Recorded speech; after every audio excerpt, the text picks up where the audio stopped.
On the morning of April 8, 1981, a father returned home from his overnight shift to find his front door open.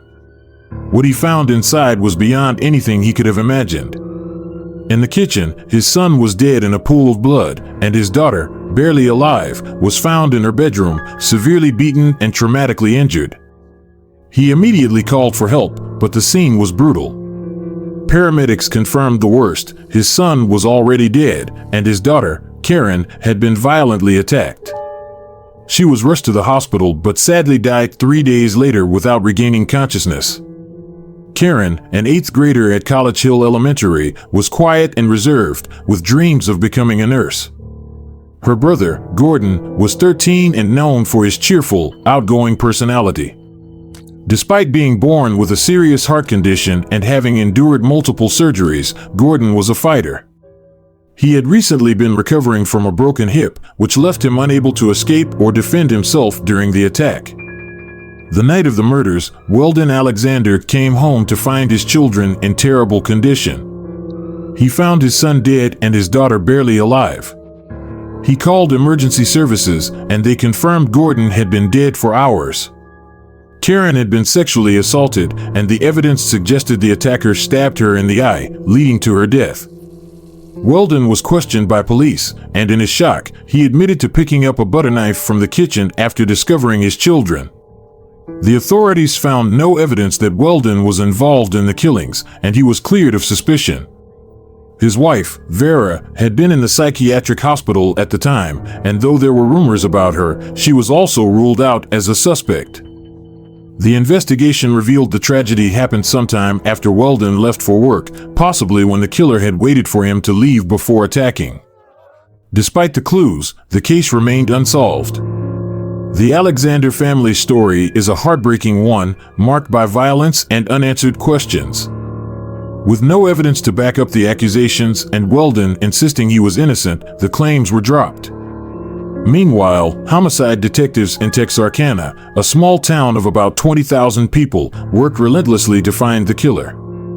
But as weeks and months passed with no new leads, the case began to grow cold, leaving a heartbroken father and a grieving town searching for answers. The investigation hit a dead end, and it would take 2 more years before the case took a new turn, this time involving a seasoned killer who had turned confessing into a habit. In 1983, while awaiting trial for another murder, Henry Lee Lucas started confessing to several unsolved murders across the U.S. Although Lucas appeared harmless, he was manipulative, using his confessions to gain perks like trips and meals. He studied crime scene photos and memorized details, tricking investigators into believing he was responsible for crimes he had no part in. Despite being a real killer, most of his confessions were completely false. When the Alexander case came up, Lucas claimed he had broken into their home and attacked them while they slept. Since he had passed through Texarkana, it seemed plausible at first, but detectives grew doubtful when they learned that Lucas had been in Florida at the time of the murders. Later, DNA testing confirmed that his DNA didn't match the samples found at the crime scene. After burying their children, Welden and Vera left the home where the tragedy had occurred, moving to a new place across town. But the loss never left them.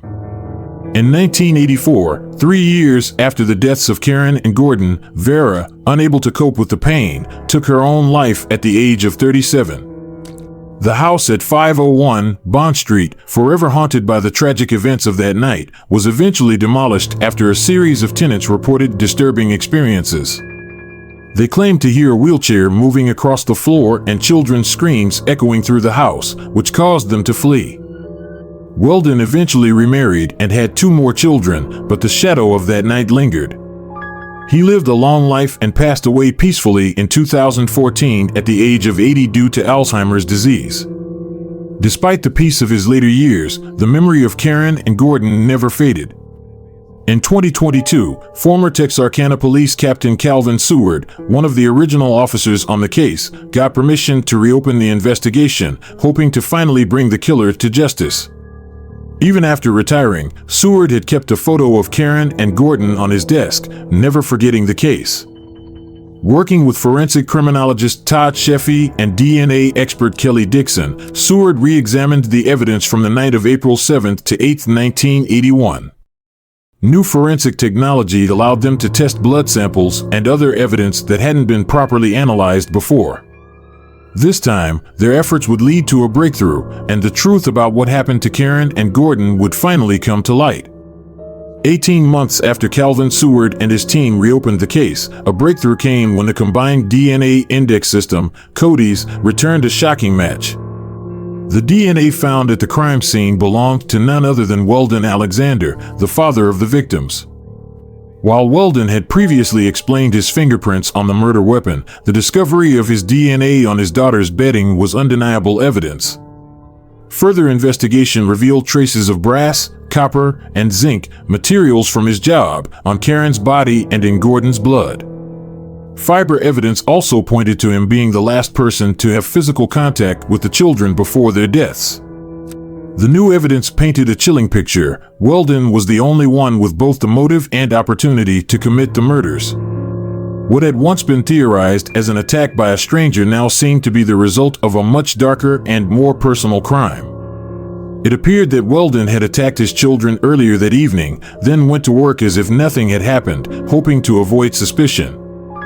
His calm demeanor when he discovered the bodies initially seemed like a sign of strength, but in hindsight, it only raised more doubts.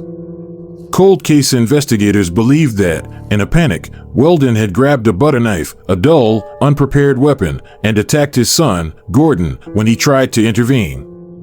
After killing Gordon, Welden went to Karen's room and stabbed her in the eye, likely to silence her. When Welden returned from work and found the door slightly open, there was no evidence of forced entry, no foreign DNA, and no sign of an outsider. Those who knew the children confirmed they were cautious and wouldn't have let anyone in. After piecing together all the evidence, it became clear that the children had been killed by their own father, a man who should have been their protector, not their killer. On October 19, 2023, authorities in Texarkana announced that the investigation into Karen and Gordon's deaths was officially closed. Welden Alexander, who would have faced 2 charges of capital murder, passed away before justice could be served. After reviewing the evidence, County Prosecuting Attorney Connie Mitchell concluded that Welden had fatally stabbed his daughter, Karen, during a sexual assault.